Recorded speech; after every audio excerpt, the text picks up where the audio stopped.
the engineer is... The Alemia Uniform Sierra Waddington is good morning, pass message. News that actually the E-3As, the NATO aircraft, are actually flying over Germany to protect the airspace during the football that's going on at the moment.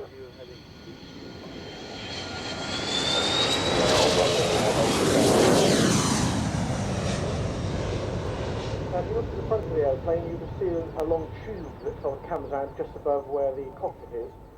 Just about every aircraft, apart from some training airplanes in the Royal Air Force today, are...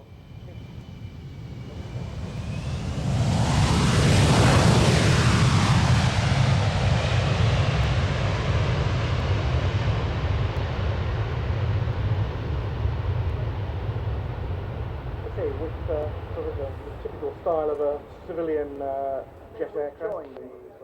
Yes, for all the children out there, these are real live supermen tracking across the sky at 180 miles an hour with their arms swept backwards as they turn back in now, tracking in to that main body.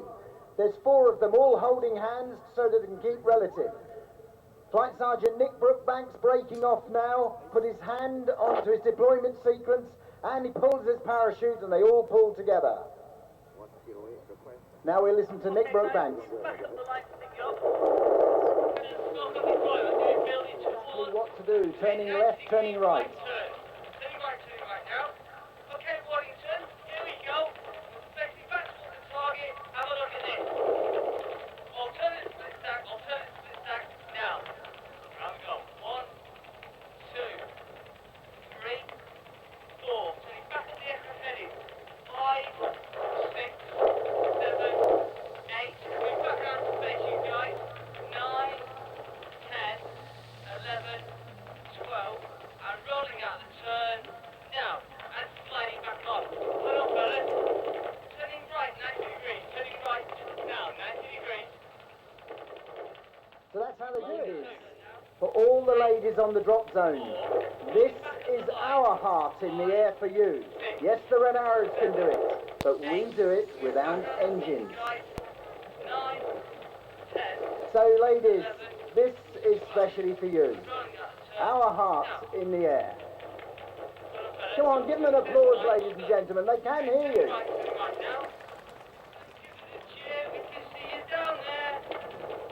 Come on, give them a cheer.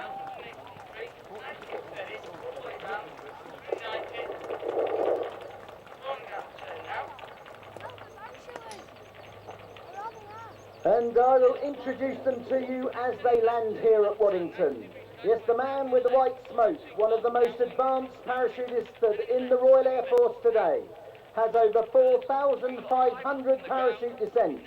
Flight Sergeant Nick Brookbanks from Bury in Lancashire, landing first, guiding the team down to land in front of the VIP enclosure. Following him down is Sergeant Steve Davis from Chirk in North Wales in his 3rd year, followed by Sergeant Russ Murphy from Ipswich in his 3rd year, Sergeant Guy Clark from Lancaster in his 2nd year, Sergeant Dave Newton from Stoke-on-Trent in Staffordshire, again in his 3rd year, Sergeant Mike Maguire from Nottingham in his 1st year, Sergeant John Keast from Plymouth in Devon, the last to land. Ladies and gentlemen, what an absolute wonderful display that was. Wonderful welcome here at Waddington today. Now what we're doing is we're waiting that 1 minute and 20 seconds for the aircraft will position itself. He has been informed, the aircraft captain. Ladies and gentlemen, I'll embarrass the team because I like to say that they are truly the top guns of their trade. They are the best of the best. Ladies and gentlemen, I present to you the Royal Air Force Falcons of the year 2006. It's in call sign. Great.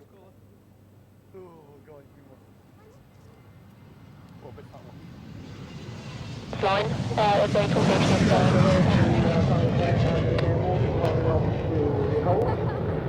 And we now have a message exactly what's happened now. Tim's going to pull up the next manoeuvre, which is a quarter clover. I know you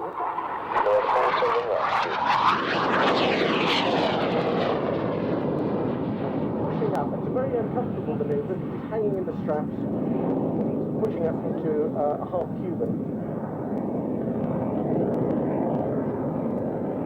We'll continue with Waddington ground 132.9. In 1977, replaced the naps for the Red Arrows, and that was the first year, 1980, that the Red Arrows appeared flying the Hawk. Good morning, Pash message. He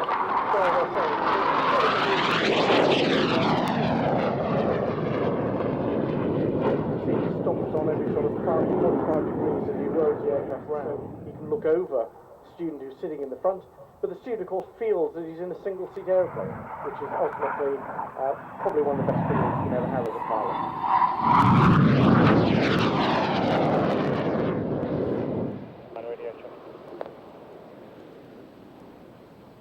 Hawk has been a very successful aeroplane. It's been,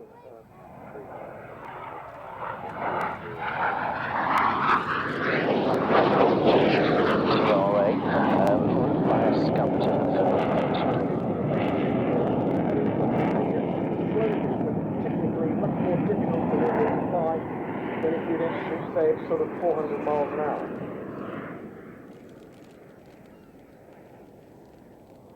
Victor, Roger, good day.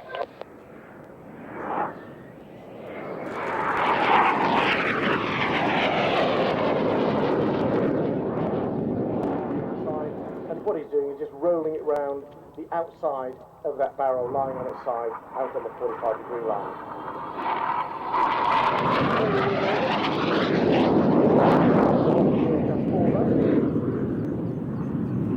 Rolls to the left, quick turns to the right. Named after John Berry. Coming back onto the crowd line, and again.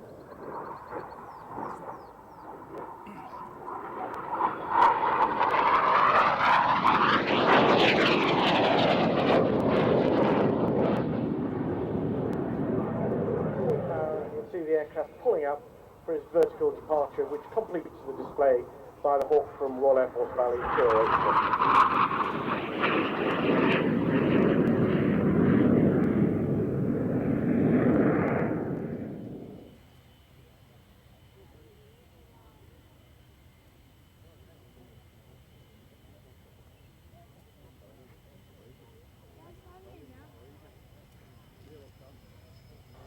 Okay, the Hawk's safely on the runway. He'll be clearing off to go back into the dispersal area over on the far side of the airfield. All the aircraft you can see on the far side of the airfield are the operational aeroplanes. Those that are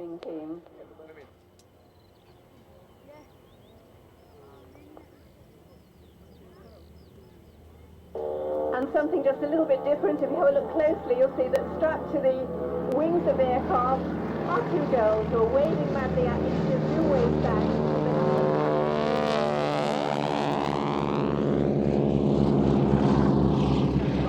Let's go.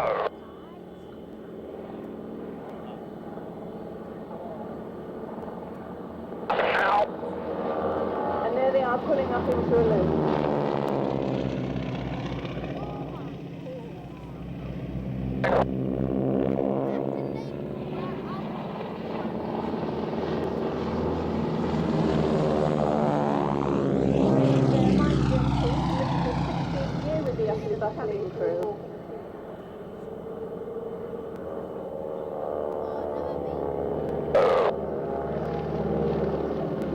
And the second girl is Sarah Tanner.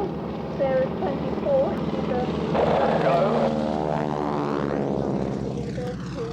And she says one day she'd love to walk herself.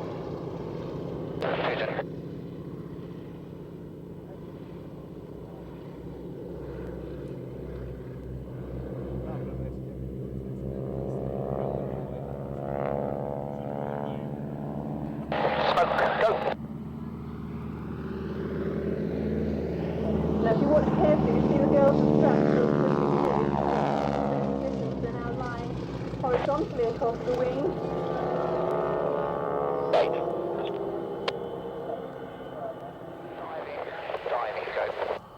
Now they also performed in-flight transfers from cockpit to wing, and the ultimate development was the plane-to-plane transfer.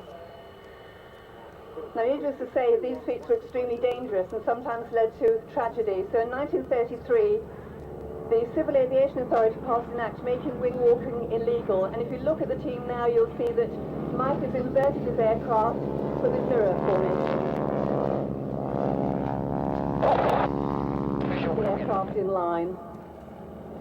But it also makes very exciting viewing.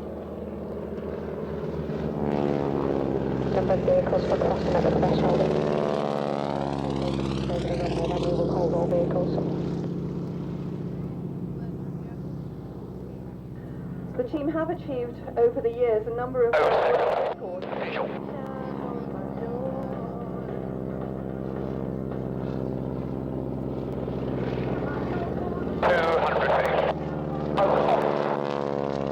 Rolling level.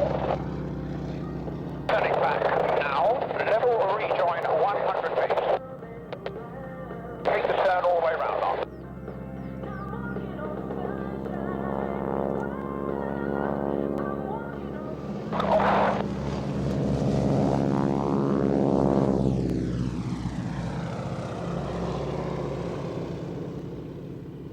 Was a very hot ship.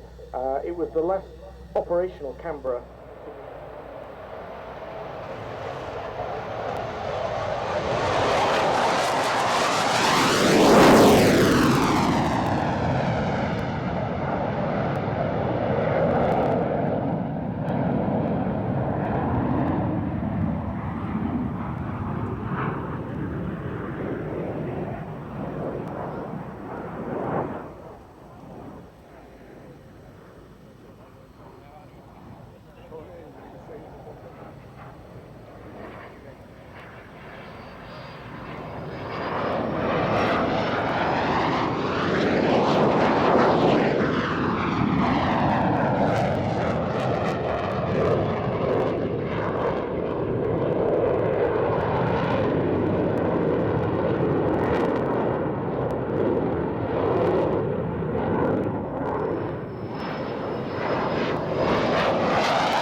Then you close the nose.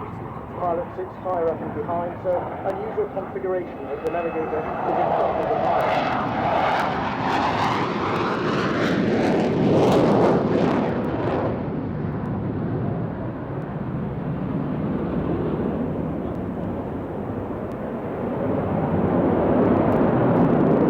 It's just why there are climbs of like the 75 or to the east or to the west. PR9 came. New Zealand runway 20, clear off QFE 1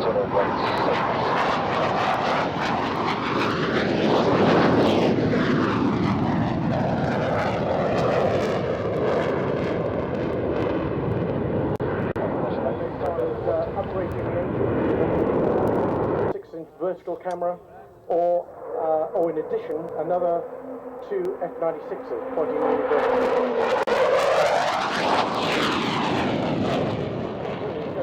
squadron leader Roger Newton. Now the PR9 braking into the circuit, 508 knots, and the gear will start to travel. Turning on the final turn, once you get below about sort of 150 knots, you start lowering the flaps. They come down from either.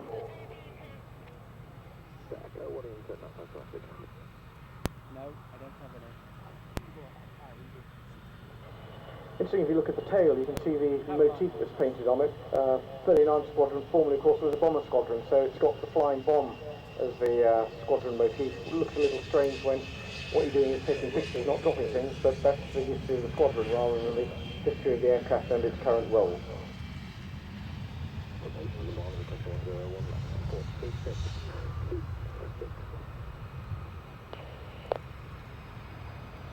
Roger, 342.12. Well, you may be interested to know that Plains TV are recording today's air show, and the DVD they're making is going to be rather special. There are cockpit cameras installed in several aircraft displaying, and when you play your DVD, you can instantly switch to the cockpit view. Most of the time the sound from the cockpit is also being recorded, and you can switch to that whenever you like and listen to the radio and team communications. If you want to order your copy today, it will cost you £15 and you'll be given a free Red Arrows DVD. Lima Yankee Alpha Waddington Airshow. Good morning, where Bash you message. can put in your order. The big screen.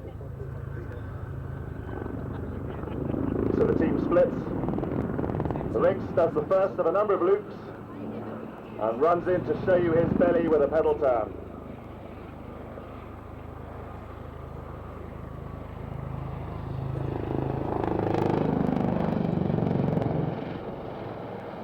Good noise-making manoeuvre from the Lynx there. Flown today, flown every day by Staff Sergeant Graham Wayman. He's the only pilot in the Army Air Corps authorised to fly the Lynx through these manoeuvres. And tips in.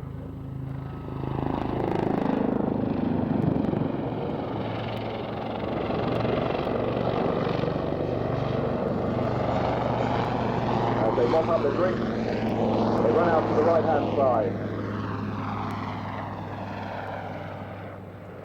He pulls up now. Looks like it's going to be another pedal turn.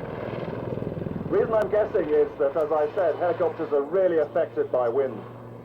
He must adjust out on those steep axes to make sure he's on the crowd line. As he runs in, he'll side on loop.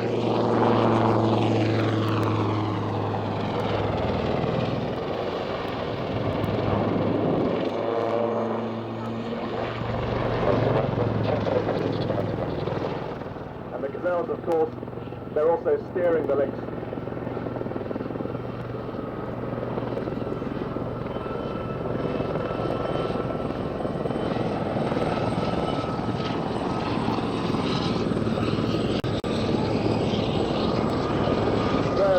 The Lynx pitches his nose down to recover at a very uncomfortable reverse hang. It's like driving over a humpback bridge in reverse. Now he's doing climbs up to about 900 feet. Good opportunity to appreciate the real power available to the Lynx. But it takes something else to show you his agility. Some aircraft, some helicopters could do 270 wing overs. Some could do loops, but only the Blue Eagle's Lynx backflips.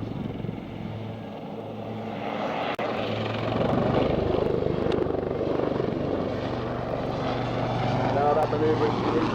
So easy. It takes a special aircraft to do it. Lynx is truly remarkable.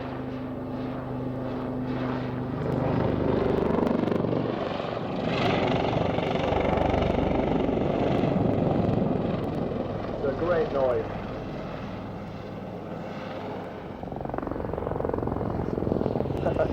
Well, this is cat and mouse. The Gazelle will fly a figure of 8 across the ground, try and evade the faster, more powerful Lynx. So they weave, they use that better visibility. And you'll see the Lynx climb higher here and use his weight to dive off with the power and try and snap at their heels.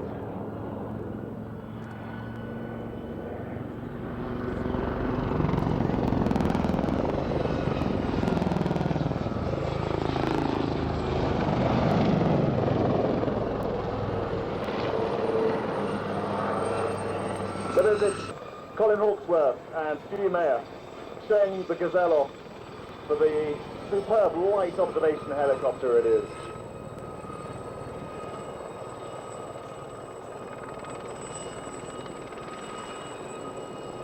Hover manoeuvres like these require a tremendous amount of skill and concentration.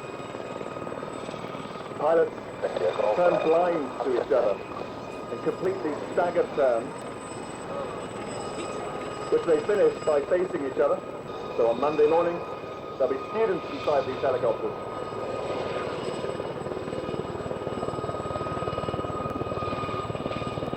Of course, it looks like a hover, but of course there's probably a 10 to 15 knot wind up there. So actually these helicopters are flying in that wind.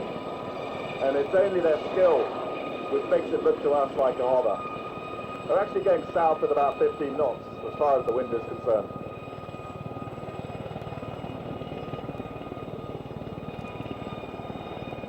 So the Gazelles dip their noses in salute, dive off to the left.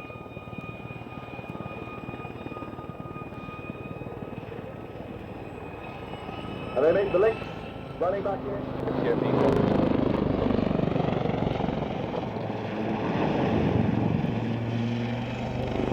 And again, because of that wind, the link just hangs in that loop. Makes it easier to photograph, I suppose. So a final wing over out on the right-hand side.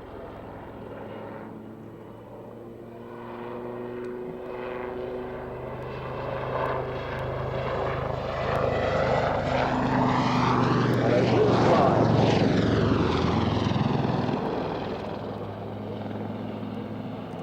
Powerful aircraft, the Lynx. Has to be, even with soldiers on board, missiles, you name it. But today, display fuel, half rations for the crew, another backflip.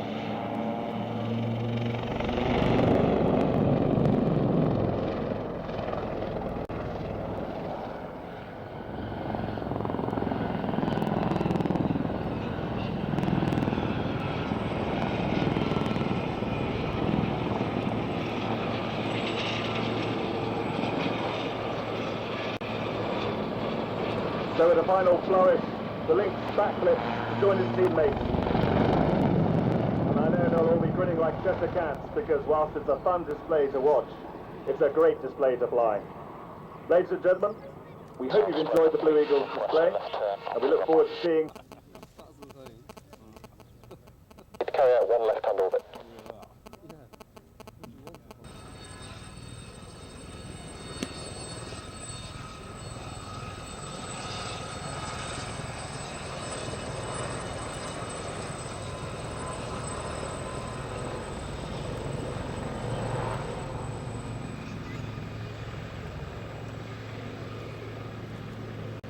That's number 1 Charlie.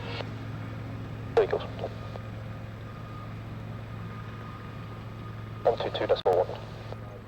That flick manoeuvre again, you pull the stick hard back, kick the rudder in the opposite direction, round the thing goes, nice flick manoeuvre.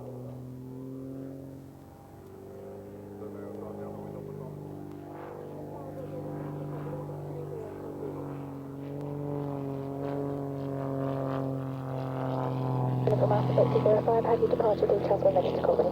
Aircraft sort of appears to sort of jug around the sky a little bit when it's doing that, and that's because to stop it falling out of that sort of slow roll type manoeuvre is you've got to put a lot of rudder on to actually make the rudder almost become a wing in its own right to give lift.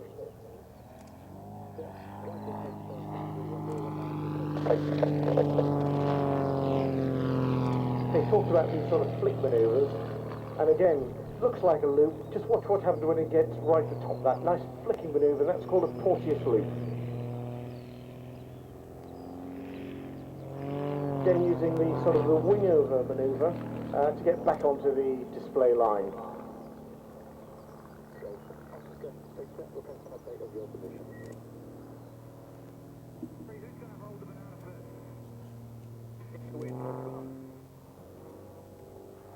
Waddington request an update of your position.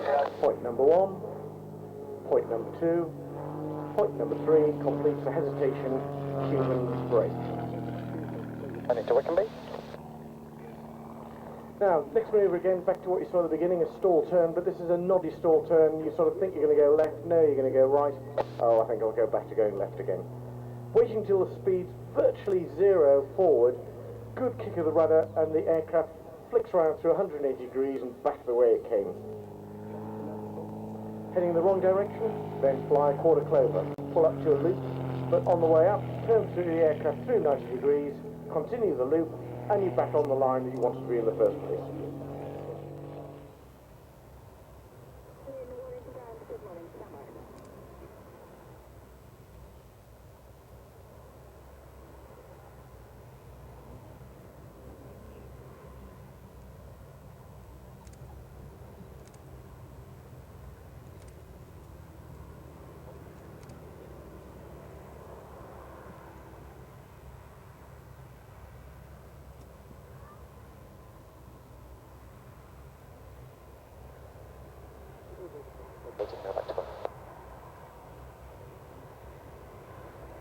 actually the team's 10th year on the display business. They've increased or decreased the number of aircraft they've had, but basically we've got 2,500 feet, on passing 1,300 feet, 6 aircraft on display at the moment. Hold.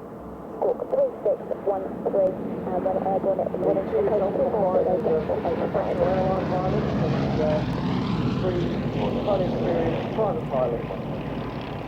Out there, they're flying the Russian Yak-50 single-seat aerobatic aircraft powered by a 9-cylinder 360 horsepower, twice the power of the aerobatic we had on the little shooter.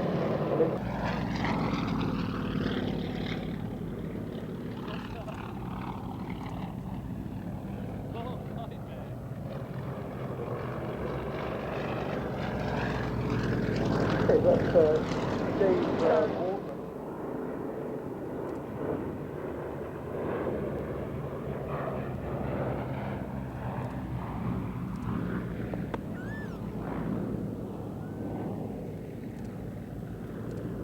Okay, see that gentle barrel roll, which puts sort of the main formation of the solo in opposition.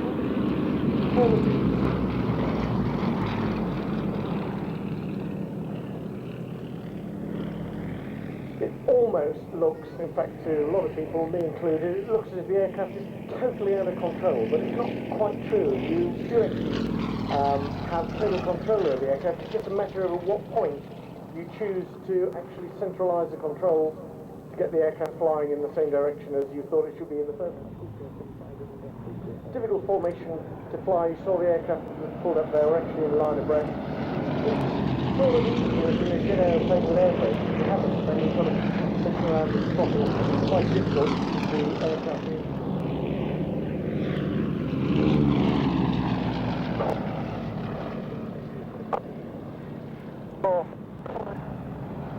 Get ready for it, Heather.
Getting airborne, going off the hill.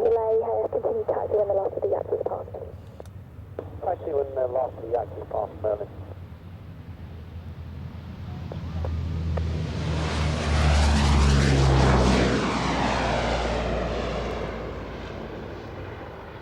And he's going to do a dirty orbit. Flown today by Squadron Leader Andy Nielsen. Flight Lieutenant Aaron Benton is the co-pilot, the navigator on board, Flight Lieutenant Mark Whiteside, today's flight engineer, Flight Sergeant Dick Gillies. Sergeant Jules Stowaway is also on board. They're not carrying full crew at the moment. Lots of the wet and dry operators, as the people who operate the sonar are known, obviously aren't on.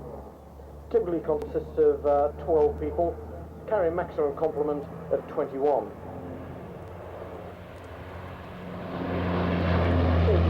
Jersey orbit, the left is the interior there. The other coast is still down. Front door is closed. There are actually 10 positions for stores out on the wings. 25 million square kilometres that they cover. Coming in now from the right for a journey test, you can see the gear down. Shows you the mass anomaly detector at the back. So they operate by day or night in all sorts of weather. Generally, at the moment, they're confined to the waters. What are they doing out there? Well, of course, they're looking at the surface now, detecting, locating and identifying all vessels that are in their assigned patrol area. So So the aircraft's now going out to right to reposition. Aircraft gives a good climb performance for on takeoff.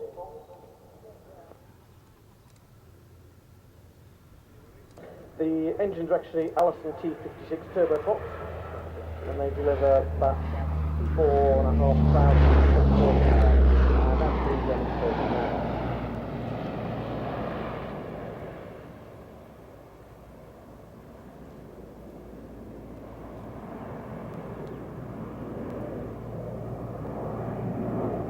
Power shop is not active, try to ball 150.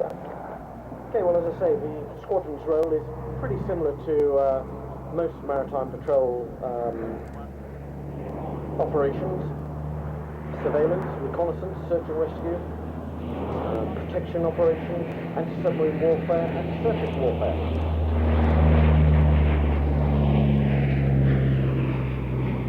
New Zealand has a 200 nautical mile economic exclusion zone.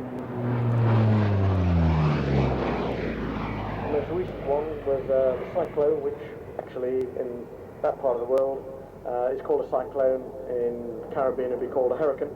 That hit the Cook Islands.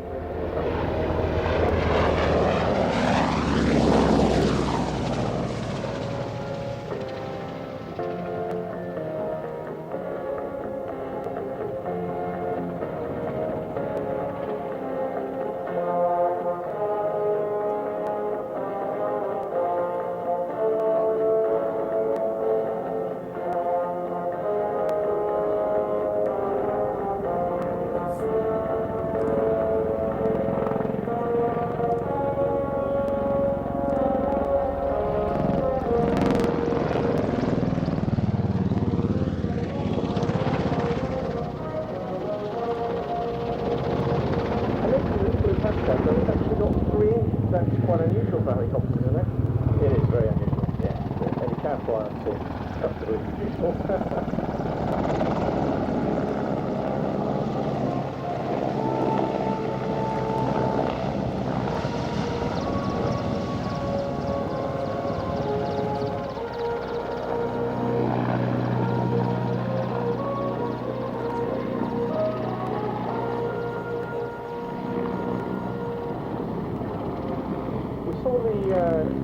Lynx earlier doing some aerobatic maneuvers because it's got a rigid rotor. I'm not saying the Berlin should be aerobatic, but is it a rigid rotor helicopter?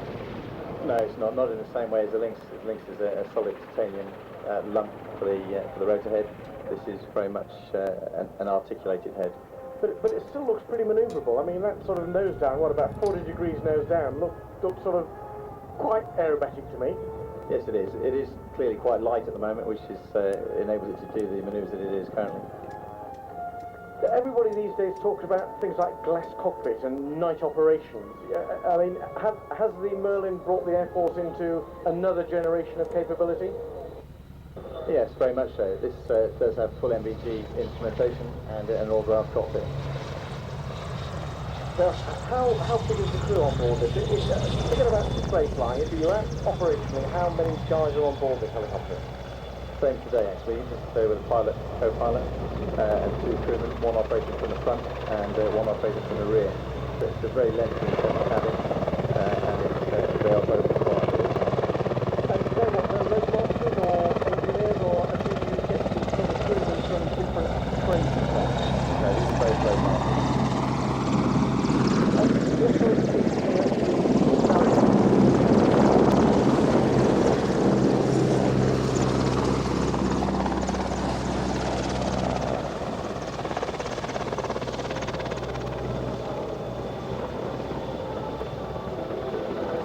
Okay, I just noticed there that the wheel...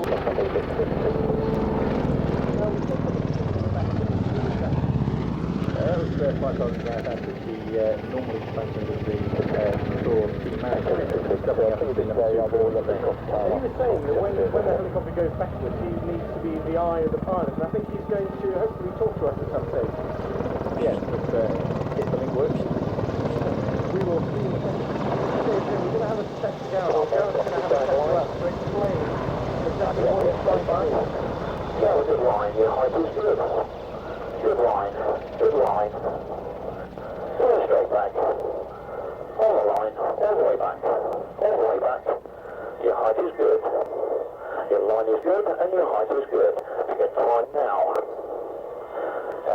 timing nicely, staying on the line.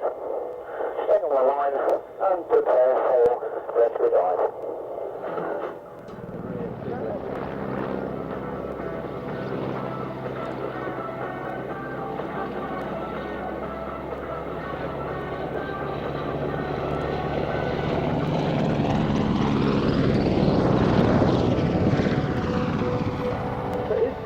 The only squadron that's actually operating the Royal Air Force version of the Merlin. Yes, it is. And are we going to get any more, or is this actually satisfying the needs of the helicopter world for medium? I don't think you're going to have the market for the south end of this one, then I think you're going to do that.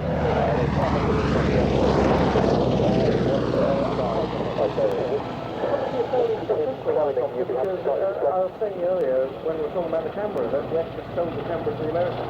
The version of this has been sold to the Americans in exchange to what we know as Marine One, which actually is a presidential helicopter. That's correct. The American president supports with the level would you like him above the agency fleet. So that's all kind of what I'm for the Merlin. Very much used for briefings, Are they going to call it the Merlin, or are they going to come up with their own name? On Key Crew, they've got a range of titles that they're speculating with at the moment, so we'll have to see, I think. Okay, thank you.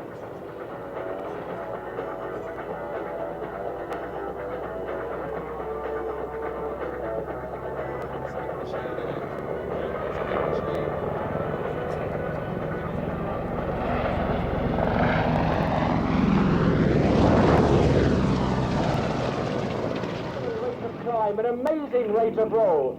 And let's see just what he does at the end there. At the top there, he's using the torque of that engine for a torque roll to keep the aircraft rolling. And if you saw Will flying here last year, you may well think he seems to be a lot higher on that manoeuvre than he was last year. The reason for that is last year he only had a mere 460 horsepower. This year his engine is uprated for 525 horsepower, which makes it the most powerful Sukhoi 26 in the world. So Will be using that amazing power to, but instead of completing the loop, he tumbles the aircraft nose over tail in a manoeuvre called a roulade. Now, in previous years, we have actually been able to speak to Will in the cockpit and have him talk us through the manoeuvres as we like them.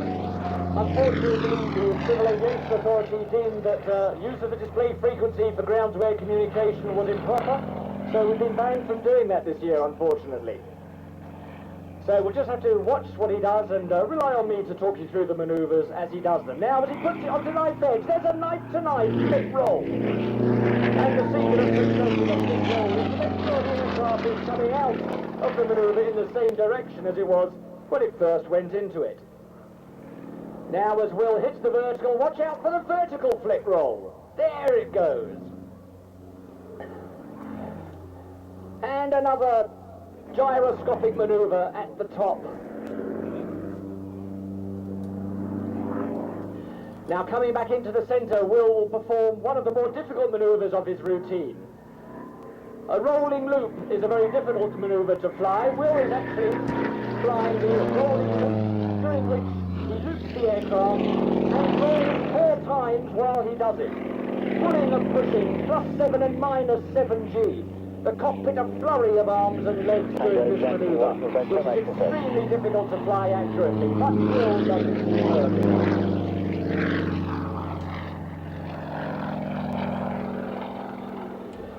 Now, while Will positions him back from the right, hanging motionless in the air, then tumbling back through his smoke trails, filling that cockpit with smoke, hammer heading down, and Will rolls, opens up the throttle, and rolls away on the big axis to fly away from us, but not for very long. He'll be back very soon.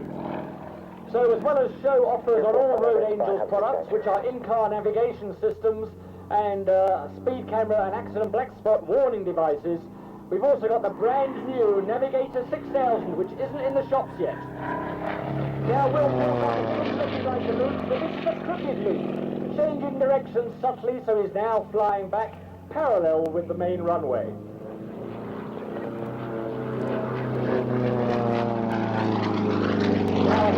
roll to be inverted, and watch out now for that negative G push, about -5, -6 G in the cockpit. The force of gravity trying to throw Will out of the cockpit, held in only by his 5-point safety harness. Well, the extremes of G that Will pulls in this display, which vary from +12 to -5 or 6, are very uncomfortable on the pilot, but Will has the confidence of knowing that his aircraft is one of the strongest aircraft ever built. The Sukhoi 26 M2 was designed by the Russian Sukhoi Design Bureau, famous for their jet fighters like the Sukhoi 27 Flanker. The Sukhoi 26 was ordered by the Russian government in 1984 with the express aim of winning the World Aerobatic Championships for the Russian military pilots. That design was so successful that it is still winning at world level today. Still absolutely outside the top. The Sukhoi 26 is made of an exotic cocktail of carbon fibre, Kevlar, stainless steel and titanium alloy. It's stressed to an ultimate load factor of and as I said earlier, that makes it one of the strongest aircraft ever built. As you'll have seen, the aircraft is capable of manoeuvres that few other aircraft in the world can achieve. It's extremely difficult to fly. It is inherently unstable, some would say a little bit like the pilot. And it does require immense physical strength on the part of the pilot to manipulate those large control surfaces. And then Will keeps the aeroplane rolling, using that huge three-bladed propeller to claw its way through the sky. And just when you think surely he must stick the nose down to build up speed, he pitches right up, hanging on that ginormous propeller.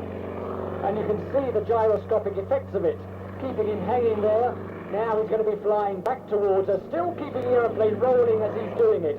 His legs are really working so hard on the rudder pedals. It's just like being on a step machine in the gym. He's got to keep that heavy nose above the horizon to keep the when he's inverted. Now the next manoeuvre he's going to perform is one he calls the parachute. Don't worry, he's not going to abandon the aircraft, but what he's actually going to do is stall it. Now when you stall an aircraft, the engine keeps running, unlike a car, but the wings lose all lift, and you can hear just how quiet it is now as he's throttled right back, and the aeroplane is just sinking like a stone. You can see the smoke going over the wing there, rapidly descending. Now to normally recover from a stall, you stick the nose down, but this aircraft is so powerful, all that Will has to do is point the nose up and hang on that huge propeller with that great big engine behind it. And he's actually motionless, hovering there in the sky, just like a Harrier or a helicopter. That's absolutely amazing. But eventually the laws of gravity have to take over. And so now Will builds up speed by keeping the aeroplane rolling once again. Well, a wave as he flies past, you can see him there in the cockpit. And don't forget, come and visit us on the Road Angel stand.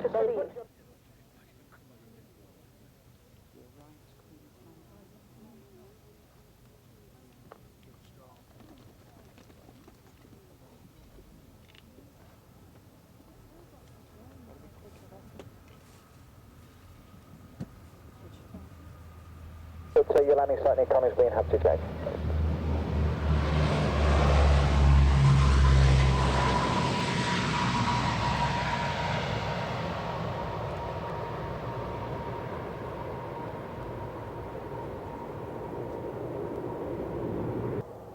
Spent 3 very busy years with them.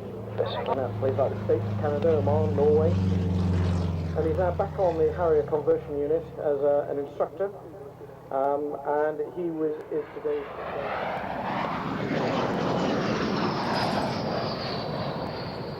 FR Aviation are part of the Common Group. Of course, anybody who's been up in a modern airliner would realise that a glass cockpit basically just looks like a glass screen.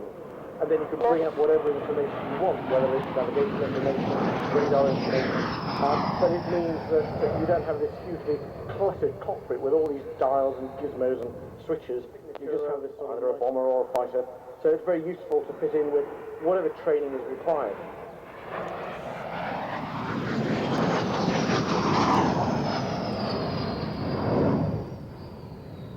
Also carries a fairly sophisticated communications jamming equipment, which can really spoil people's day when you finally can't talk to people that you want to. F3. Also a project pilot on the Eurofighter Typhoon. He did his test pilot training in UK at the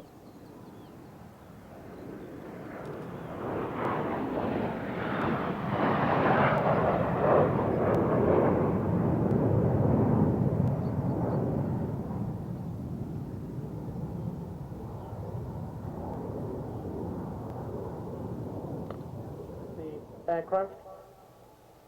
You can go the left-hand side and the right-hand side, depending which one passes you first. Pull, go.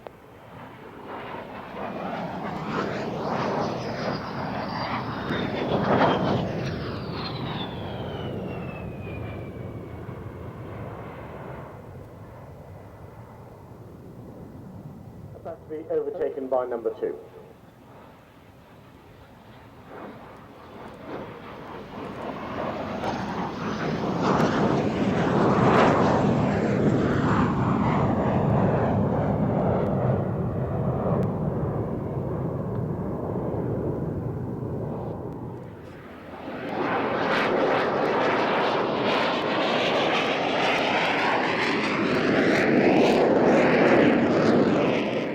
I think you can get 5 guys in it then.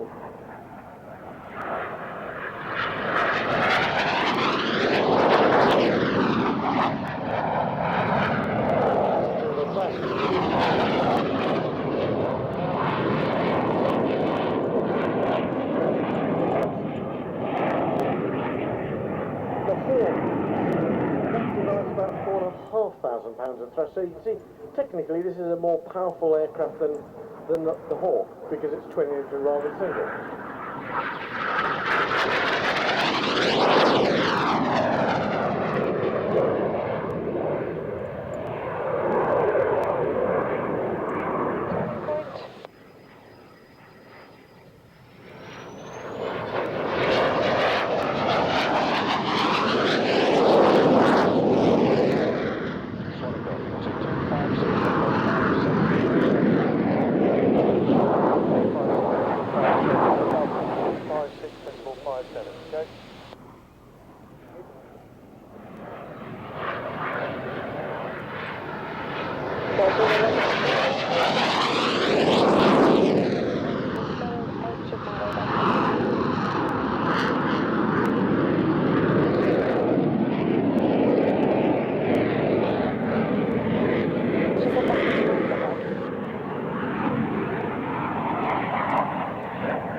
Nine Echoes, nothing active at Barkston this afternoon.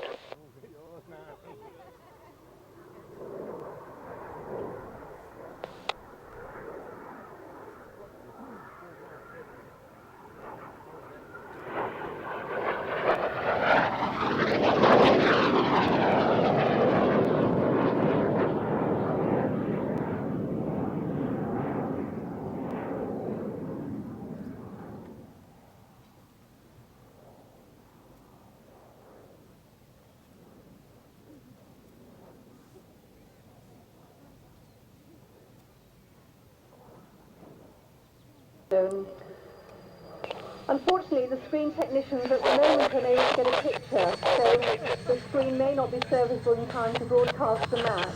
Now, they are trying this.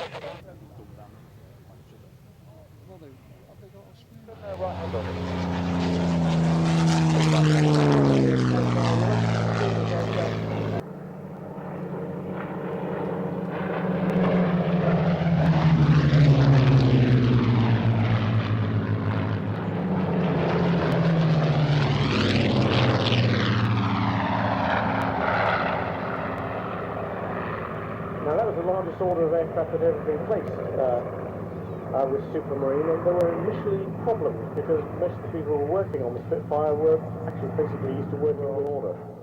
That resulted in other factories such as Castle Bromwich being developed.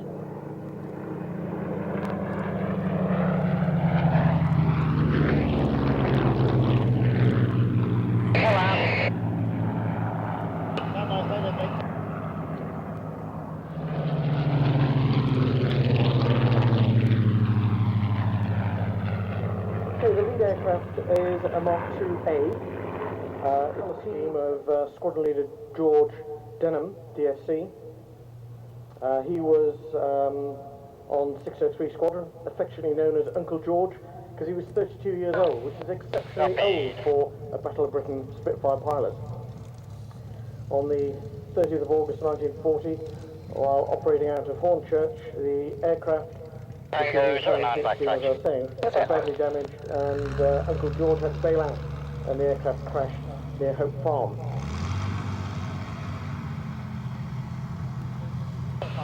On the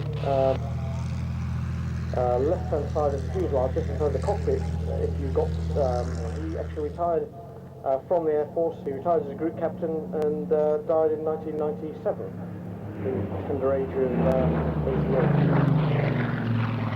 Now, as the Spitfire was developed during the war, so it became faster, became more capable, and the Merlin engines in June 1945, before moving to the PR development unit for testing new cameras and various other things.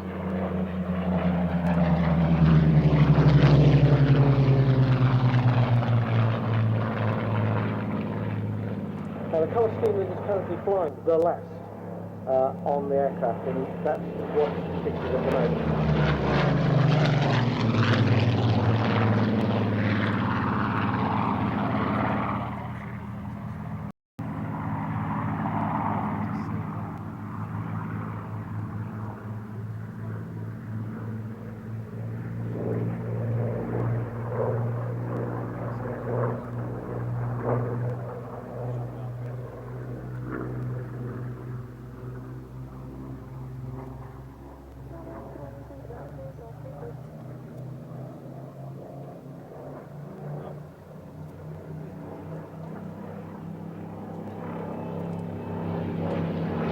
Traffic line 1 miles top of the right, left plane moving now.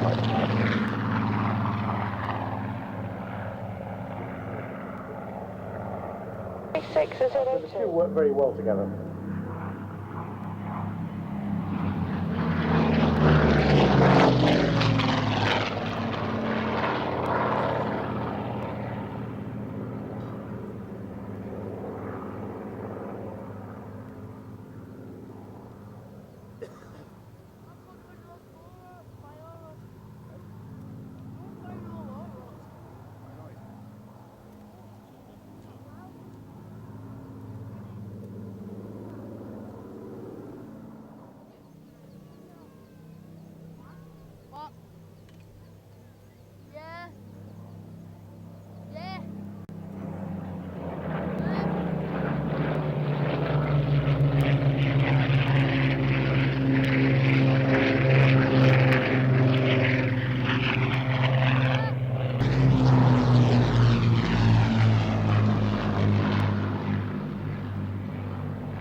Manchester Mark III.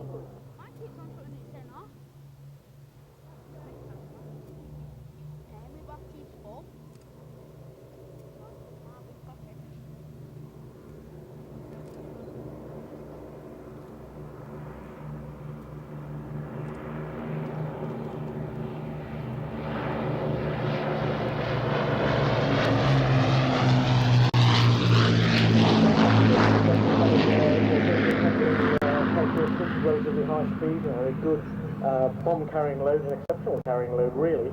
The normal maximum bomb load was 14 tons.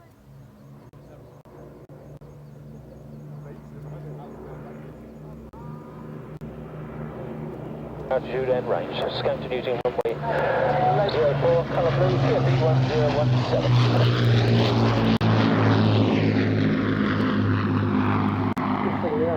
It was one of the few aircraft that turned out to be right from the start. It was so well designed that only very minor changes were made to it during the whole of its wartime. What is the request number of aircraft?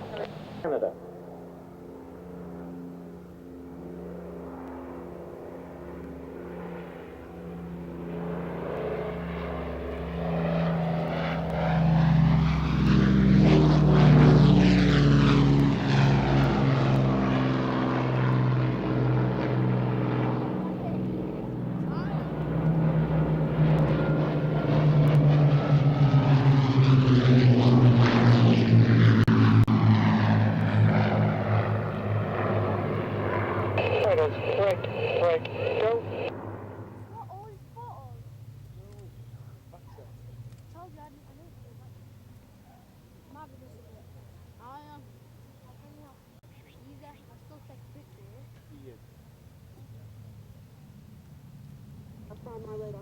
Information service 4,000 feet Barnsley 1019. Say again your destination. 20.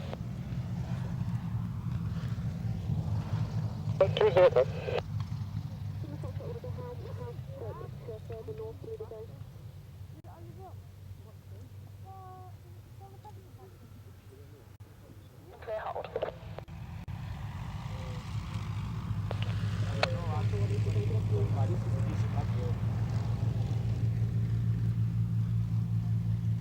I'm at Waddington Airshow. I'm a young man. Aerobatic display team in the world, the Blades. Now you can just see them taking off in front of you. The Blades 1, 2 and 3 at the front, and Blade 4 shortly joining them from behind.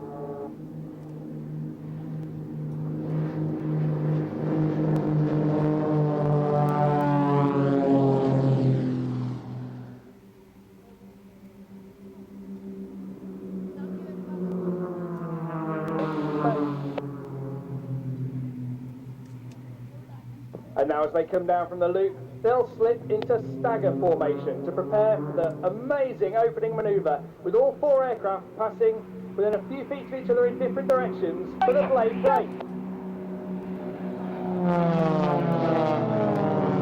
Awesome stuff. Now blades 1 and 2 enjoying 100 miles an hour. Head to head, they'll pass within a few feet of each other while rolling to the aircraft.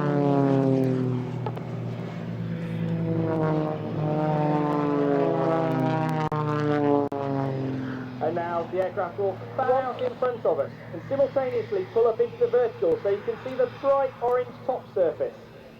Now I hope they're all tightly strapped in today, because after this quick roll they're going to push negative G over the top in the Humpty bump. Now blades 1, 2 and 3 rejoin, and if you look to your right you'll see the smoke of blade 4, the cravat.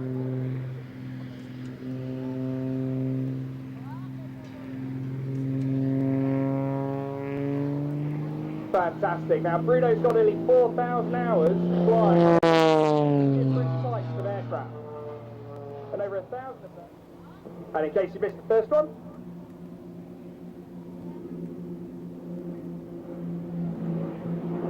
now Bruno's 3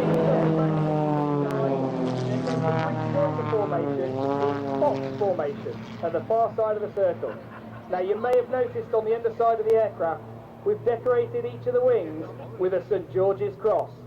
This is to show our support for the England World Cup football squad. And we managed to display over at Buckingham Palace for the full-length and fabulous ball earlier in the year. So as long as England are in the championship, we're going to have the flag on the underside of the aircraft. And I'm sure you'll join me as the aircraft come round now for the box bend in giving a great big round of applause for the England football team.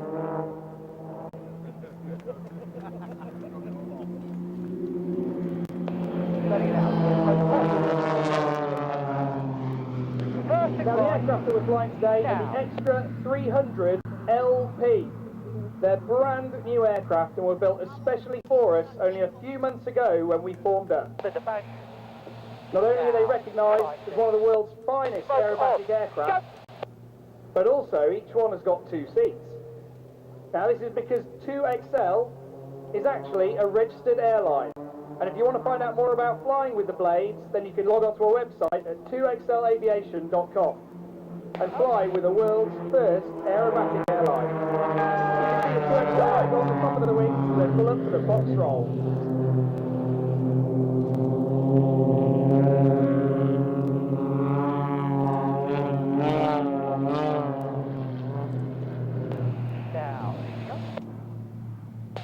On the right hand side, as you look now at the formation, is Andy Evans. Andy was a qualified flying instructor in the Royal Air Force and flew the Jaguar operationally. The formation there. Mission service, climb report level 3,500 feet to Barnsley 1018. The Saudi Air Force, you can see the smoke come on now, and we call this one the Snake.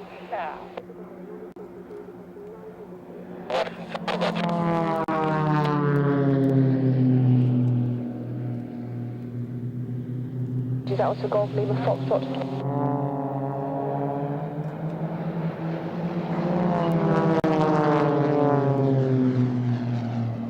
Clock, half a mile, passing down you left-hand side, indicating 900 feet above. And now each the team races to join up with the team leader, Blade 1 at the front. That's Andy Offer. With girls on his wing in the utterly butterly wing walking team that you may have seen here earlier today. His last tour was as officer commanding 4 Squadron, flying Harriers on operations over Afghanistan and from the aircraft carrier. And you can see him lead the team now in a quarter global manoeuvre back towards us. Before the team splits once more in the vertical break. Rolling the aircraft slowly. He's going to hang on the propeller like a helicopter. The Flight Information Service at 3,200 feet to Barnsley 1018. Report visual with Finland. Tail slide. Fantastic stuff.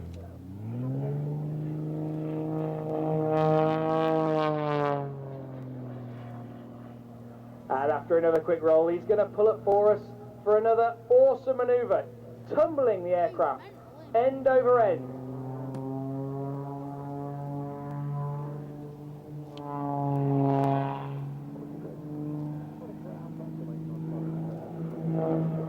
And as he flies off to your left here, if you look to your right hand side, there's some smoke of Blade 1. Demonstrating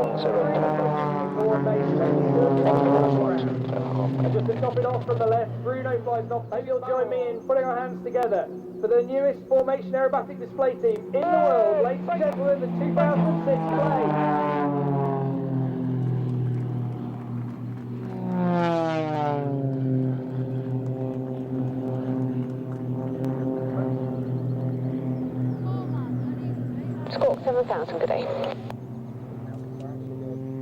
Good.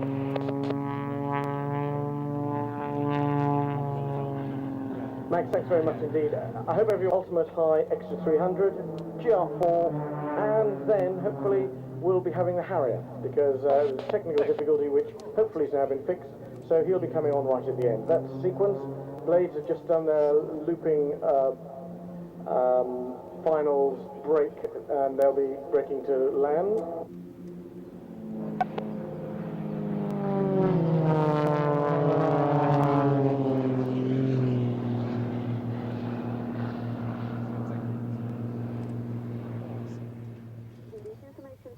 Gliding site is active today up to Cloud Base. It's in your right 1 o'clock range, 6 miles.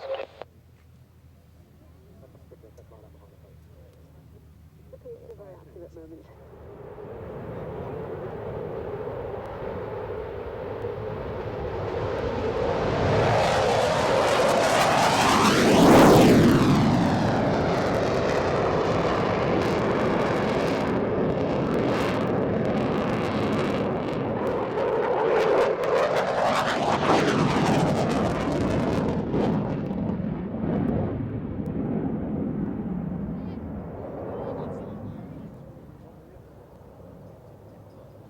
I've just got to ask you one question, because I know a number of people who've flown these things, but you've flown it. Forget the politics, what do you think of it as an aeroplane? Indeed, forget exactly what you read in the newspaper. It is a Starts fantastic from aircraft. 20 For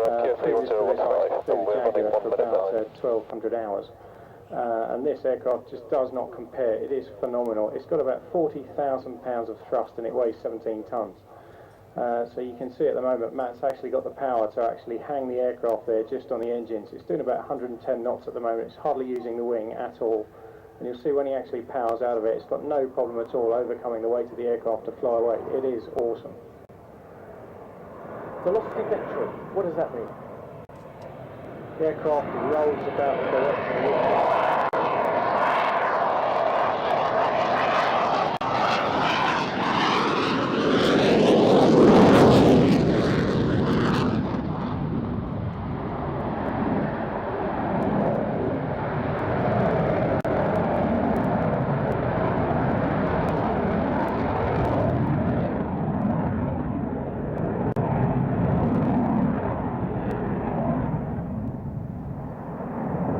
Velocity vector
1018, report turning overhead. It flies in different ways to the airport.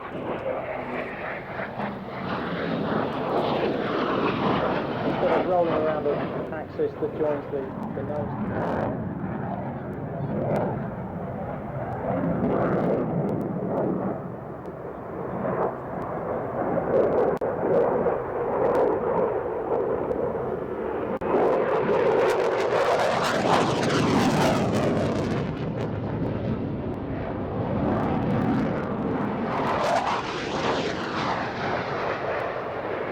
Result of that is that we can sustain up to about 9G, where Matt in all his flying kit normally weighs 110 kilos.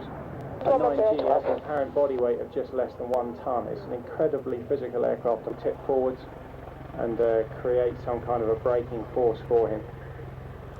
And again, it's all down to the computer controlled system. You see as he starts to slow down to about 110 knots, there we go, putting the air brake up.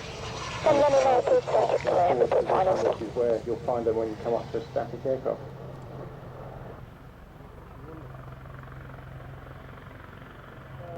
Lieutenant McCall, who are flying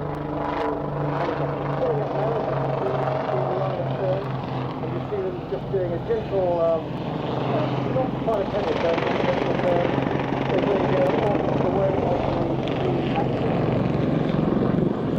Good afternoon, Pascal Citron. The training squadron they actually come from is 702 Squadron.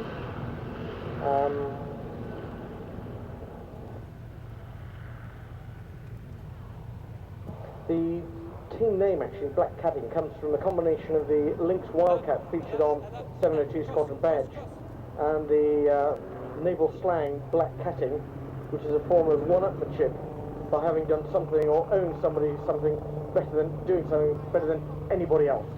So hence the Black Cats.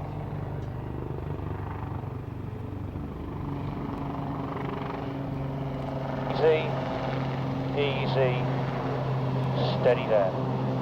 Nose over, go. Roll, go.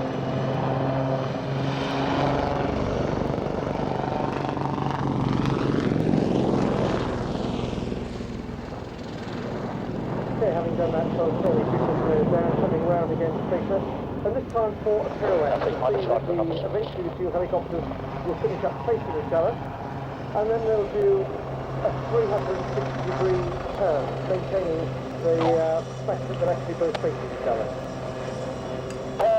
Turn, go.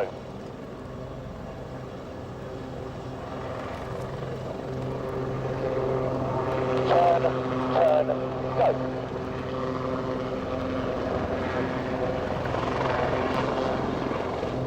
Come towards me just a touch. Very nice. Easy, steady. Transition, go.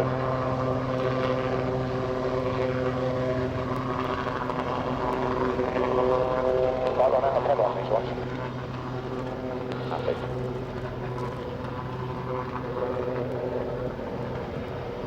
Transition, go.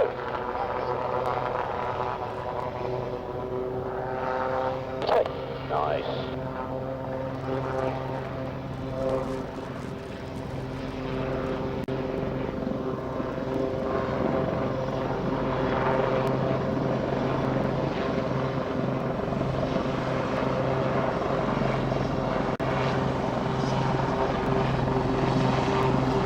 Transition, go.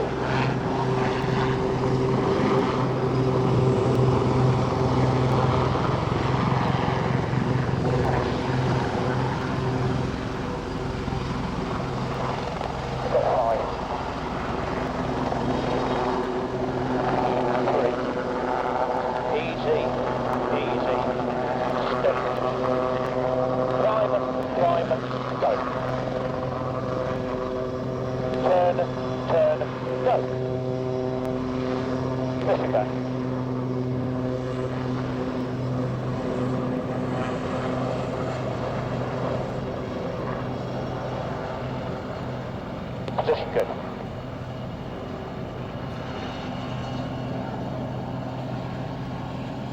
Nose over, go.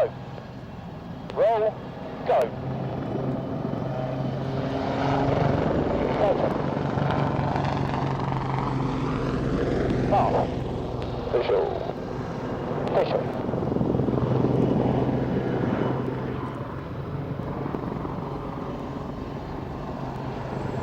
Hello on my grass again. Easy, easy, steady. Pirouette, pirouette, go.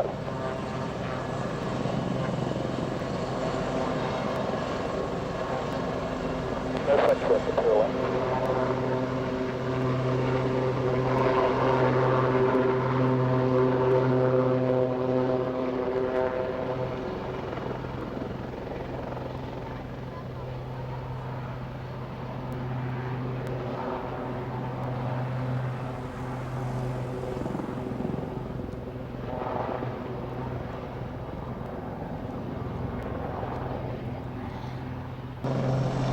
155 heading. Not so much an aerobatic, but more an aerial ballet. Simon Borley is in his second season with the Black Cats. He was flying number 2 last year. Gary McCall is the second team pilot, and this is his first. Turn, go. Interesting when you compare this to the Lynx we saw with the Army Air Corps. Basically the same airframe, but it's got this little tricycle undercarriage, and it needs that for manoeuvrability.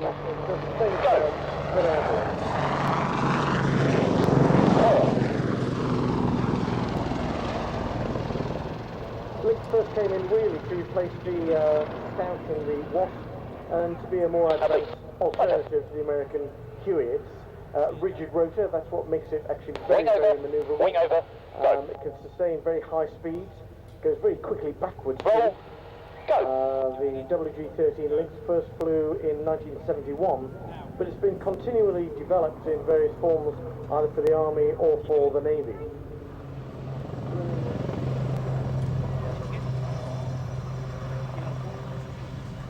Caster, caster, go.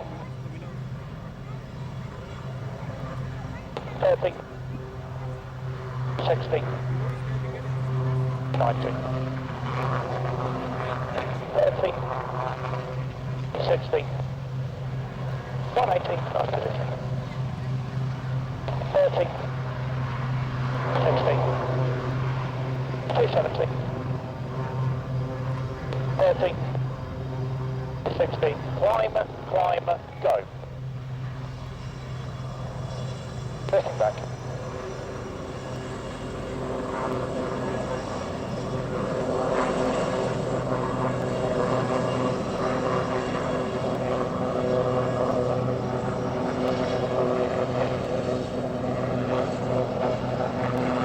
Position good. Nose over, go. Roll, go. Open. Off. Stay visual. Visual.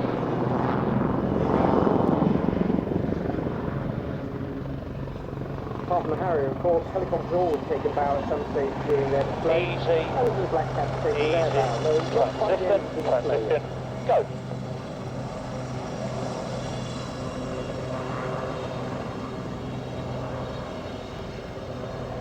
Bow, bow, go.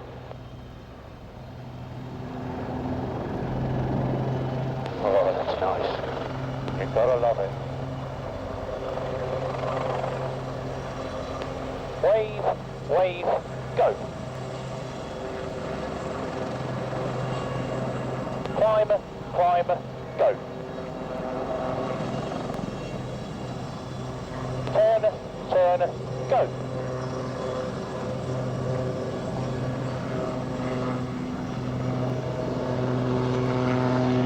Coming to you, Simon.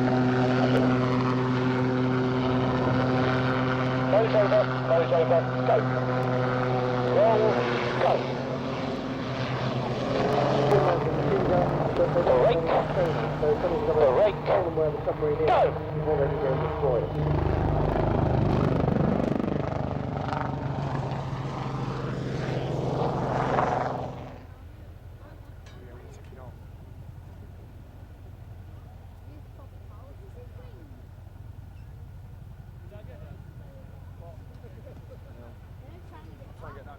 so you guys can have a bit of a better view.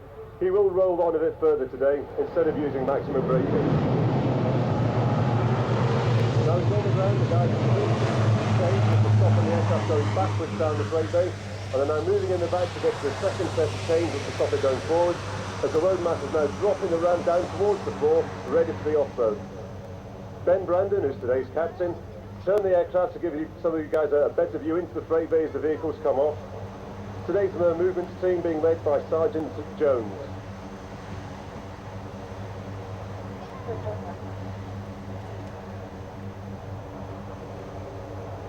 Two Land Rovers will come out the back now, they'll go around the front of the aircraft, they'll start to throw some smoke and then drive down the crowd line.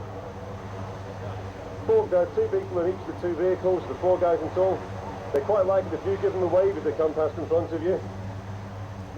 It's not just Land Rovers we carry though. During the Pakistani earthquake relief effort, 3 aircraft from RAF Waddington carried a total of 454 tons of aid, which is a 45% of the total international military air lift from Turkey to Pakistan. Not a bad effort from the Royal Air Force to get towards the Pakistan earthquake relief.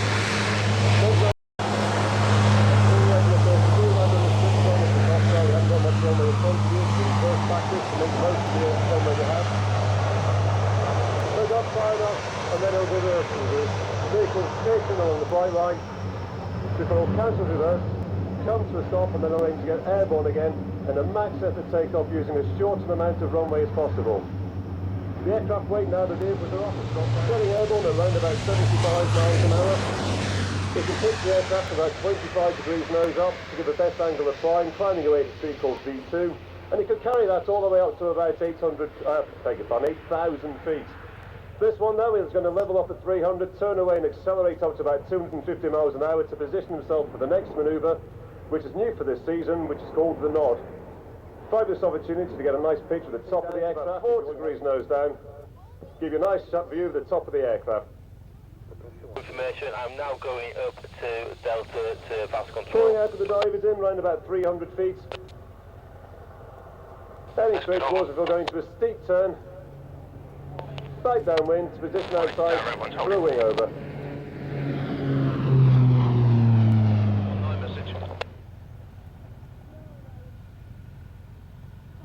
Through he comes, he gets a nice view of the crowd, give him a wave as he goes past. Can you possibly arrange fuel for approximately 1600 for Bravo Lazy? It'll be after place. And as we pulling away into a steep climb, into another.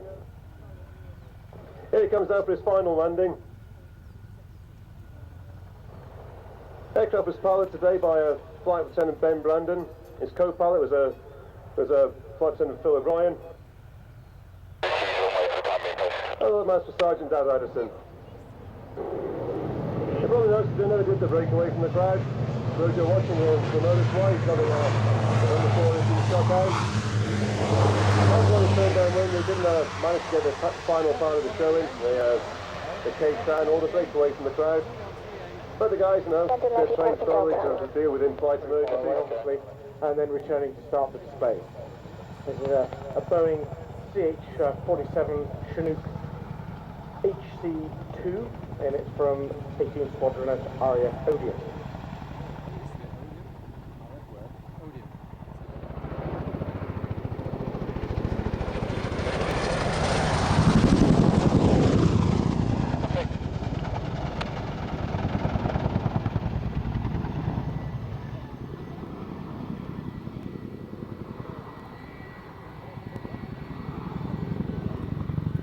As you see, it's a big bit of 52 pilots, or one pilot and a navigator, a couple of air load masters.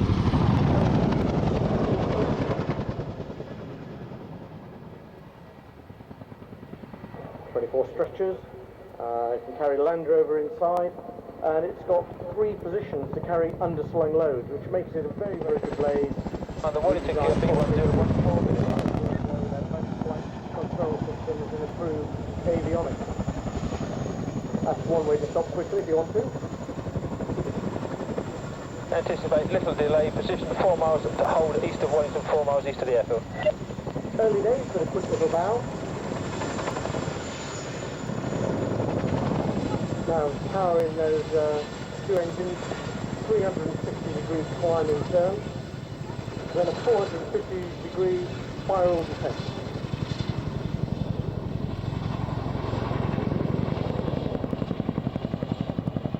The original helicopters by the Brits, which were the HC-1s, were rebuilt at Boeing, and they returned to the UK as HC-2s back in 1993. They bought 3 more, giving the total size at that stage of 42.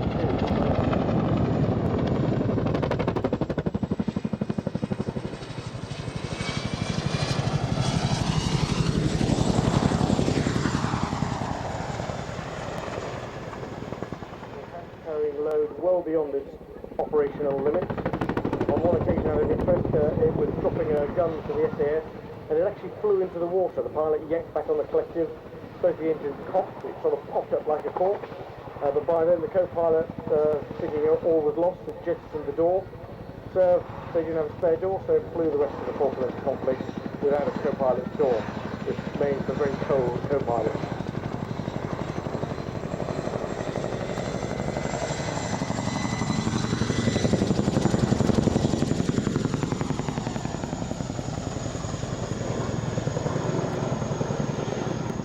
One way to land a helicopter, which is actually a sort of a running landing.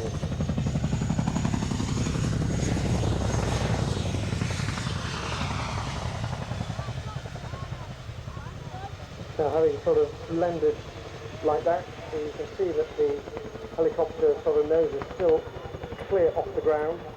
Having brought the helicopter to a stop, we'll now watch it slowly fly up and backwards.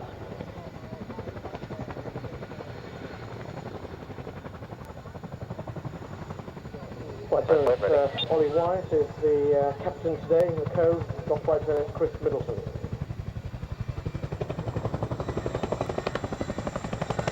I know one of the crewmen, Sergeant Stuart Logan. I'm not sure whether there's just 1 or 2 on board, but it's still at least 1 or 2.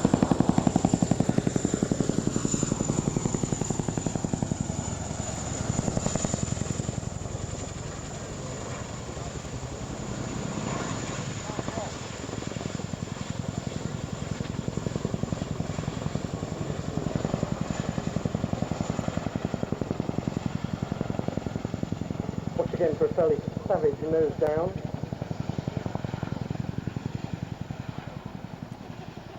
It's then like the Merlin, the Chinook undercarriage is fixed. It's not that he hasn't bothered to take it away.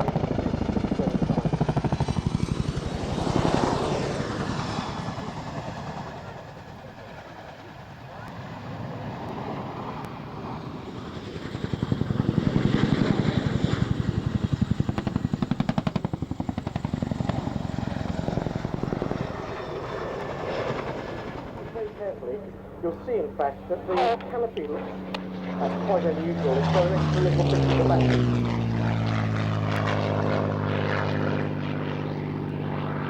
Mark 9E. Sorry, Mark 9C.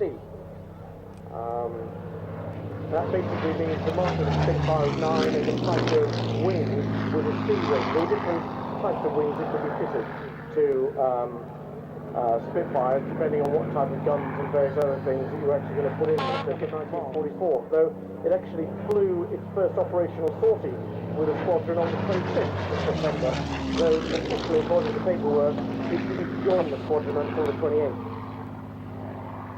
And basically it stayed with the squadron for the rest of the service. Scanner taxi runway 20 QP 1016. They had just over 1,000 hours on the airframe.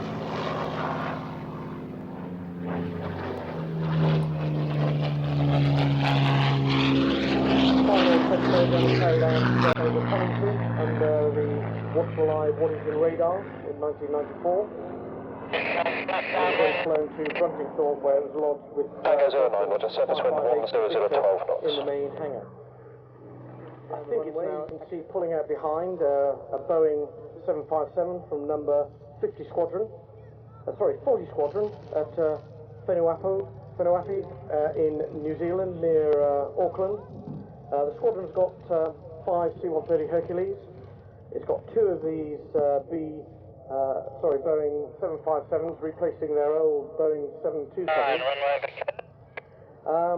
Here's airline, can I? At the moment, I'm not... Kiwi 757, during your display, do you need them?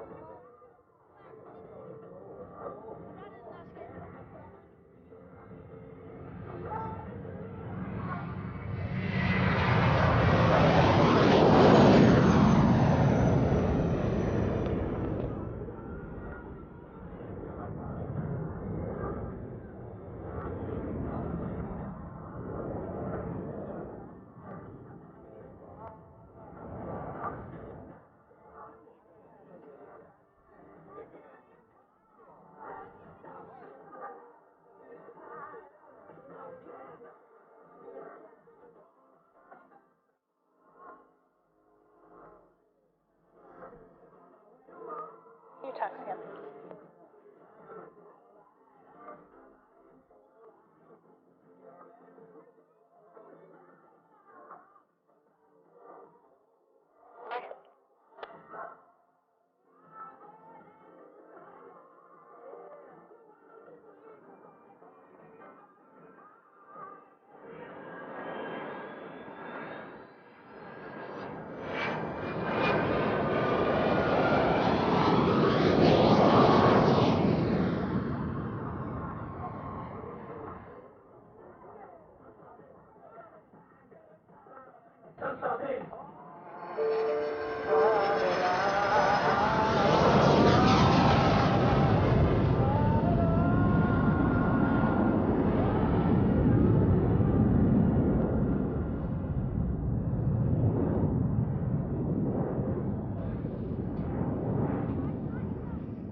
On the crew, Flight Lieutenant Dave Brenshaw.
You can see the sort of power of these aircraft. You can sort of climb vertically with the rudder around and just slide across the sky on your side.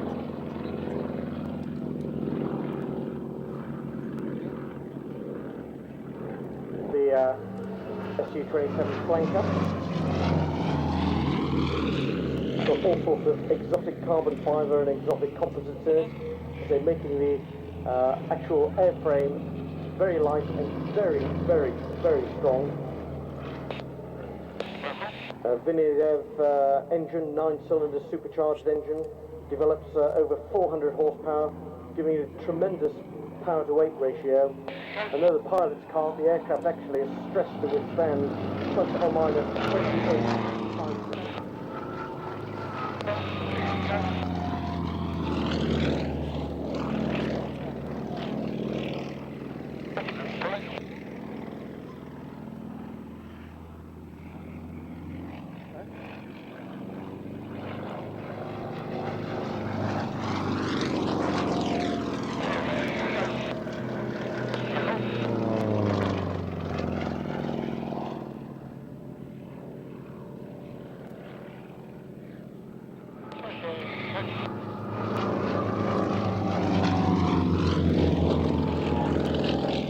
Looping is interesting.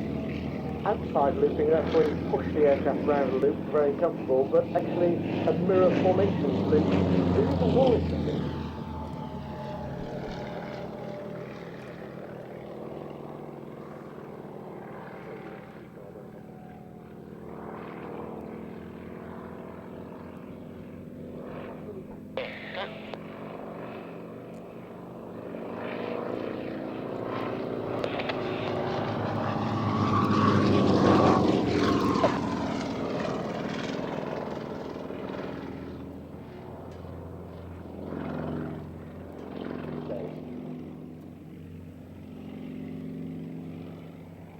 Again, once he starts coming down, once and doing a series of fairly tight rolls on the way down.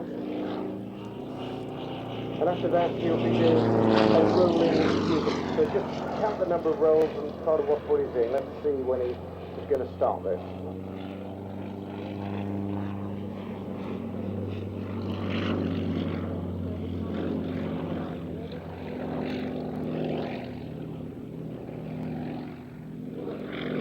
Okay, you didn't do the rolling cube, and this is a rolling circle, so...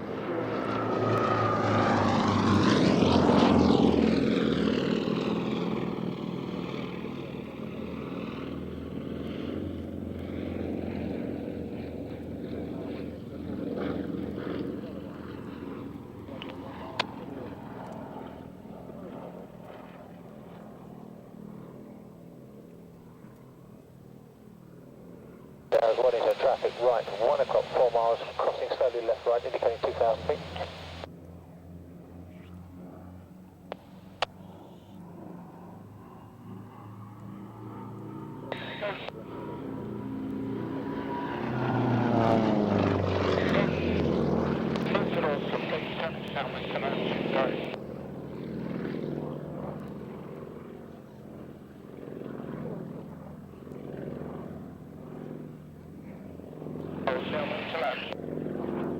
Roger, surface wind 1109 knots.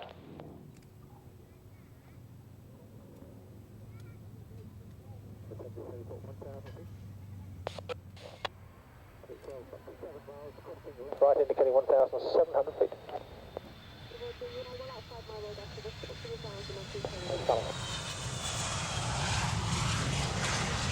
Good afternoon, Tornado, Veteran Section, the quick engine start with me.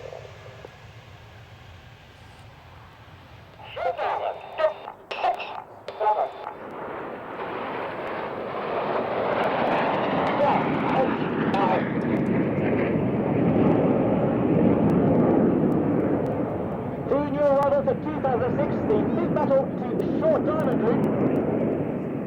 The aircraft flying at 6,000 feet above us now, that's almost a mile high.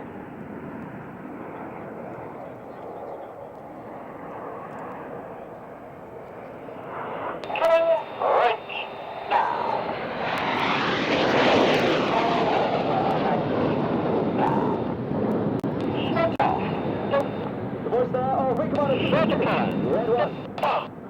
He's in his second year as leader, be leaving at the end of this season, having returned last year. He flew originally on the team in the 1980-2000 seasons, finishing as Sukhoi lead.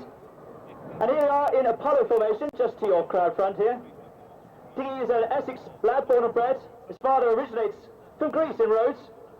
Joined the Air Force straight after school, flew as a Hawk instructor and then a Jaguar pilot. But now with the aircraft only 6 to 8 feet apart, to your front, ladies and gentlemen, the Apollo bend.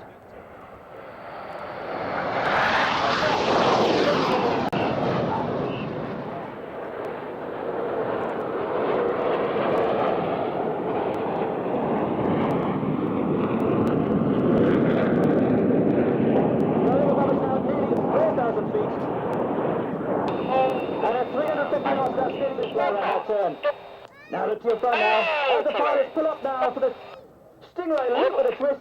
Ladies and gentlemen, the Stingray quarter clover. Coming left now.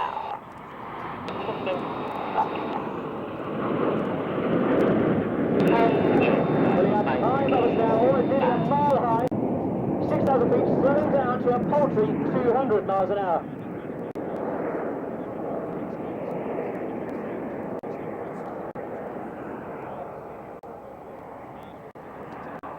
Putting me out of that loop there. Speeding back up to 400 miles an hour. Putting up to 40 again. And this time he's still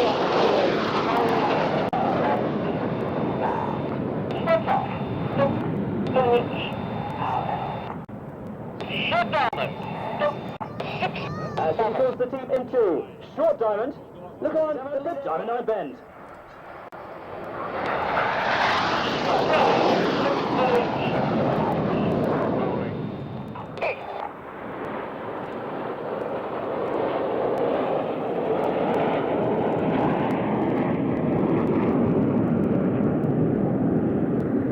Pilots there using the power of their Rolls-Royce engines to change formation in the vertical High above us now at over 6,000 feet. That's nearly a mile high.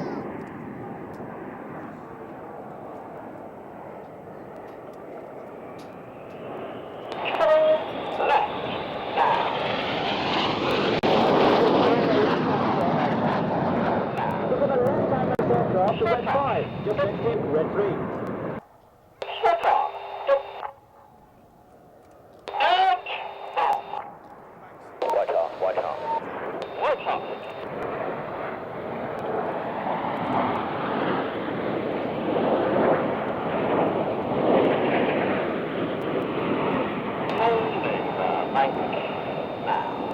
High above us there, really nearly 4,000 feet, and it's nearly 400 miles an hour. We're now pulling up now for the Champagne Split.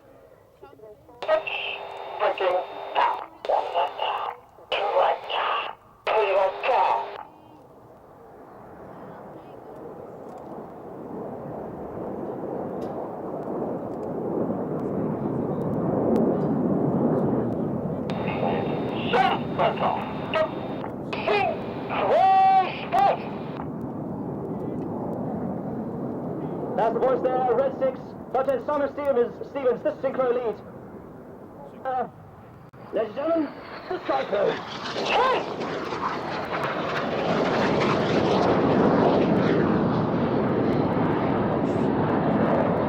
Coming up at 6 times our 17. With a combined closing speed of 800 miles an hour. Done this not once, not twice. As Cyan June, the synchro pair, exit. By the slingshot maneuver. Now look to your half left. To your half left. As soon as... We're coming left now. They're pulling up at over 18. Flying, climbing high to the sky at 8,000 feet. Flying a red 1 and 2 post.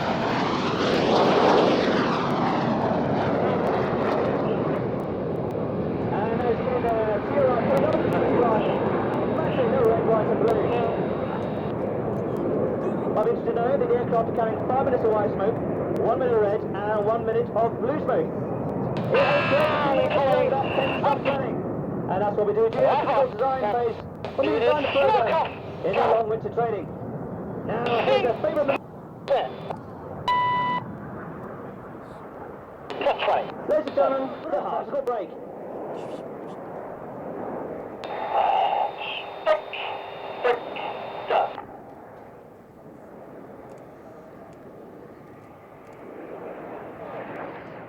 Ready there, Dave Slow, through the goose. And red 9, got it marking in for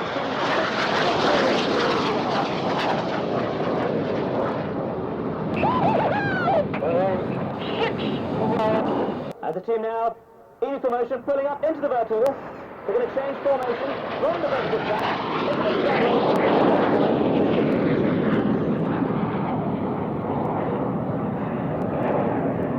As they complete the caterpillar manoeuvre, the aircraft that we fly is the BA Systems Hawk, used in the Royal Air Force flying training system. It completes the fast jet training for Royal Air Force pilots. A very popular aircraft with both students for its benign handling, with the instructors for its slow handling, and of course we use it in the Red Arrows and already test it to its limits. The aircraft's extremely agile and will strictly down sports star. From this formation, around Red 6, as he flies a negative G barrel roll. Negative G is when you don't weigh heavier, but when all the blood in your body is forced into your head.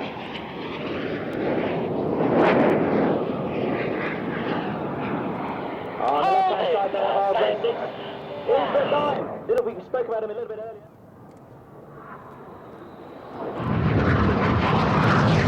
Arrows.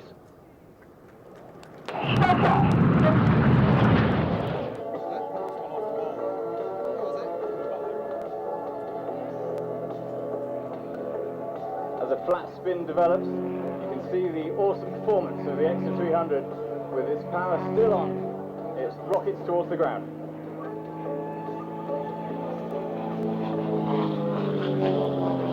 Covering onto the A-axis into wind, John starts a compound Cuban 8 with a somersault at the top. To perform this manoeuvre requires a very gentle hand with a knife-edge spin.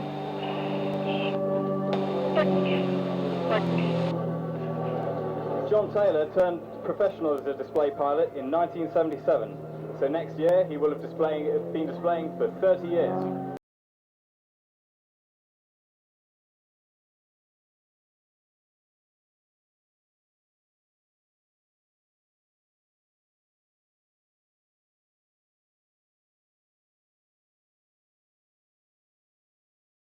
Pushed us there, went to minus 6G.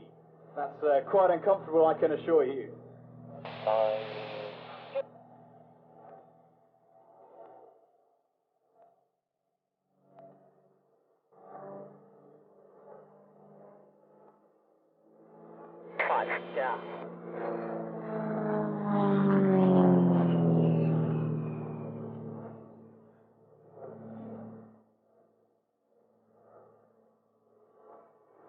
Under sponsorship from B&Q, we hope to be displaying in China in November this year in front of an audience of 300 million.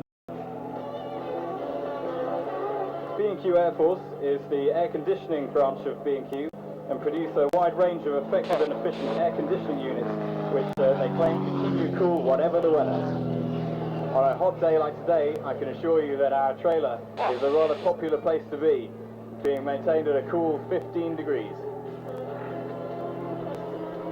If you'd like to find out more about these units or talk to our pilots, then if you give John a chance to get his breath back, we'll be on the stand about half an hour after the display to answer any of your questions.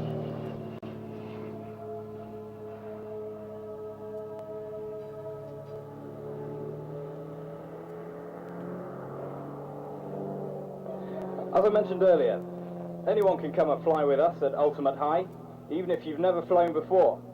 We tailor trips for you from extremely gentle to gently extreme, because the objective is for you to get out of the aeroplane afterwards with a smile on your face the size of whales.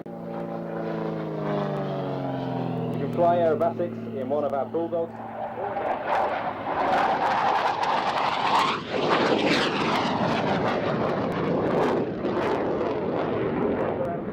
Aircraft will roll to the left, so we'll finish up to the right, come back to the water for a barrel roll.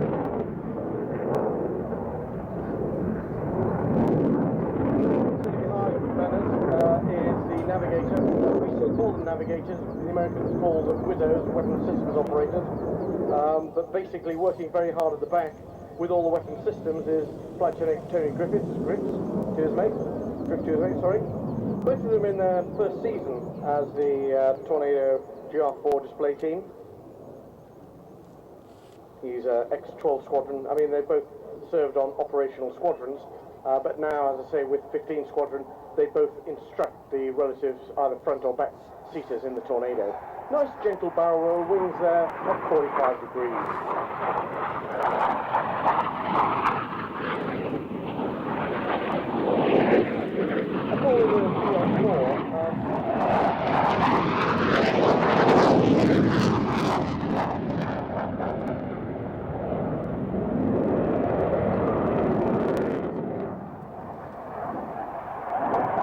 Okay, so that's the oblique loop complete.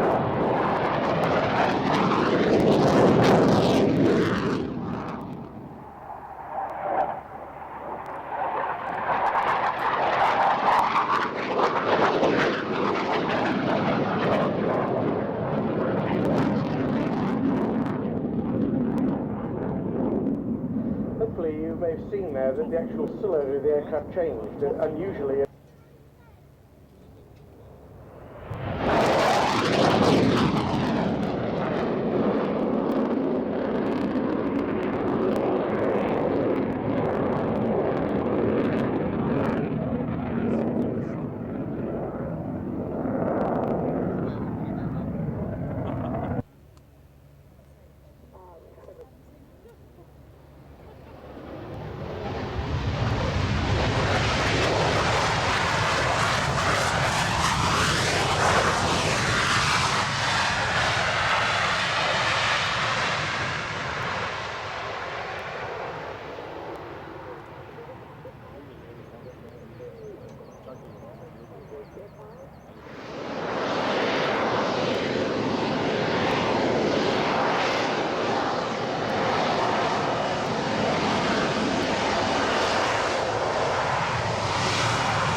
all the bits that really is fascinating with a Harrier. That's the hovering and the turning round and the going backwards.